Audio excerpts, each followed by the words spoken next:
Kawasan Jatinangor mengalami perkembangan yang cukup signifikan terkait dengan padatnya pemukiman dan bangunan baru.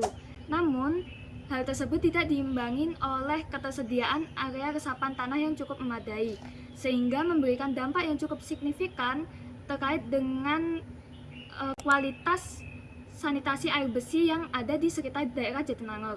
Oleh karena itu, kami dari kelompok 5 membuat survei dengan mahasiswa di sekitar Jatinangor untuk mengetahui seberapa parah padatnya bangunan di sekitar daerah tempat tinggal mereka saat ini. Berdasarkan penelitian kami, ada tiga implementasi SDGs yang terancam gagal. Yang pertama, itu adalah SDGs nomor 6, yaitu Clean Water and Sanitation. Lalu yang kedua, ada SDGs nomor 11, yaitu Sustainable Cities and Communities.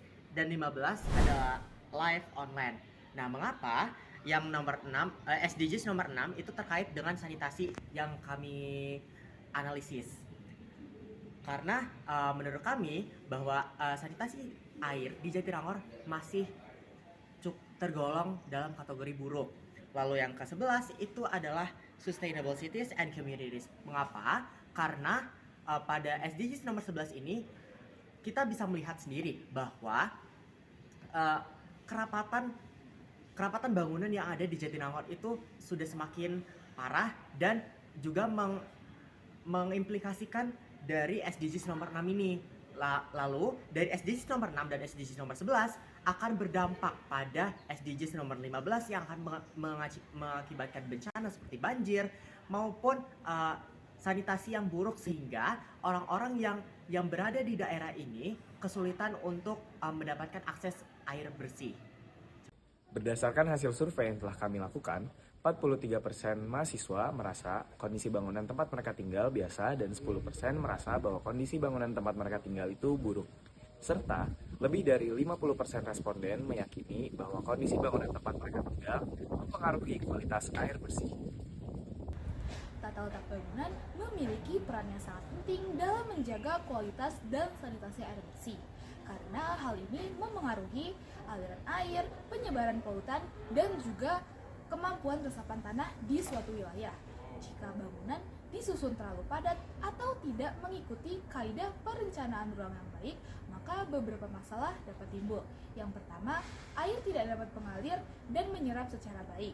Bangunan yang disusun terlalu padat dapat mengurangi area resapan, sehingga air hujan yang seharusnya menyerap justru menggenang di tanah. Akibatnya, genangan-genangan air ini dapat membawa bakteri, limbah, dan juga polutan air ke dalam sumber air bersih.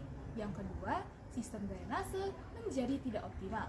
Jika bangunan disusun tidak memperhatikan sistem drainase alami, maka saluran air dapat tersumbat oleh limbah rumah tangga dan air kotor dapat meluap kembali ke lingkungan. Hal ini yang nantinya akan menyebabkan adanya kontaminasi kepada sumber air bersih. Oke guys, jadi kesimpulan dari penelitian kelompok kami itu adalah bahwa kondisi infrastruktur di Jatinangor itu sangat sekali mempengaruhi kualitas air bersihnya. Nah, hal itu didukung dengan adanya data jurnal yang telah ada dan data responden yang telah kami berikan, yaitu berupa survei sebanyak 57,5% setuju bahwa kondisi infrastruktur di Jatinangor itu sangat mempengaruhi kualitas air bersihnya. Nah, karena penyebabnya itu seperti di Jalan Sayang, Jalan KPN, dan juga Jalan Rancaike. Nah, kondisi infrastruktur bangunan di sana itu sangat rapat sehingga menyebabkan daerah resapan airnya itu semakin berkurang, yang mengakibatkan dampak-dampak lainnya seperti kualitas air bersihnya berkurang, lalu banjir, dan juga ada genangan.